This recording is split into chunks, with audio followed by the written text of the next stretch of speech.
Teacher YouTube চ্যানেলের পক্ষ থেকে সকলকে স্বাগতম। আজ একটি গুরুত্বপূর্ণ বিষয় নিয়ে আলোচনা। আজকের আলোচ্য বিষয় হচ্ছে আপনারা যারা যারা হাই স্কুলে বা হাই মাদ্রাসায় কর্মরত রয়েছেন, আপনারা যারা যারা টেট পাস করে স্কুলে যোগদান করেছেন বা হাই মাদ্রাসায় যোগদান করেছেন, আপনাদের মধ্যে কারা কারা এই মুহূর্তে টেট সার্টিফিকেট এর জন্য আবেদন করতে সুযোগ পাচ্ছেন সে নিয়ে আজকের আলোচনা। আপনারা যারা যারা হাই মাদ্রাসায় কর্মরত রয়েছেন, বিশেষ করে আপনারা যারা 2018-তে রিক্রুটমেন্ট হয়েছেন হাই মাদ্রাসাগুলোতে এবং আপনারা 2014 সালে যে টেট এক্সাম দিয়েছিলেন, আপনারা কোয়ালিফাই করেছিলেন যারা যারা, তাদের মধ্যে যারা ইন্টারভিউতেও ফেস করার পর একদম ফাইনাল লিস্টে যাদের নাম এসেছিল, আপনারা প্রত্যেকেই এবারে টেট সার্টিফিকেট পাবেন।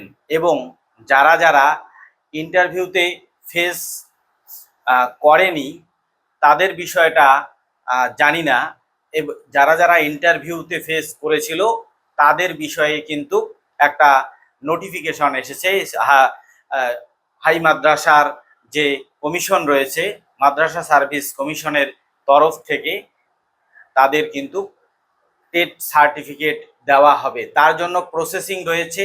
কি প্রসেসিং? আপনাকে কয়েকটা জিনিস হয়তো অফলাইনে বা অনলাইনে সাবমিট করতে হবে। কি কি জিনিস?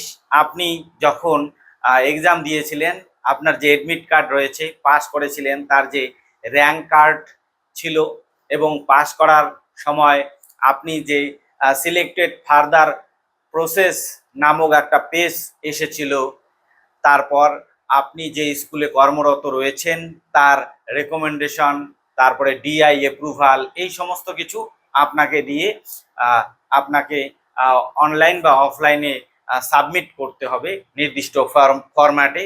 আর আপনারা হয়তো অনেকে খবর পাননি, তাই এই ভিডিওটি করা। যারা যারা এরকম ক্যান্ডিডেট রয়েছেন, বিশেষ করে টেট পাস ক্যান্ডিডেট রয়েছেন, আপনাদের অবশ্যই এবারে টেট সার্টিফিকেট সংগ্রহ করতে হবে। কেননা কেন্দ্রীয় সরকার আইন করেছে যে আর বেশি দিন কিন্তু নেই। আমরা 2026-এ আছি। 2028 সালের 31শে অগাস্টের মধ্যে কিন্তু যে সমস্ত ক্যান্ডিডেটদের অর্থাৎ যে সমস্ত শিক্ষক ক্যান্ডিডেটদের এখনো পর্যন্ত টেট সার্টিফিকেট নেই, তাদের কিন্তু অবশ্যই টেট পাস করতে হবে।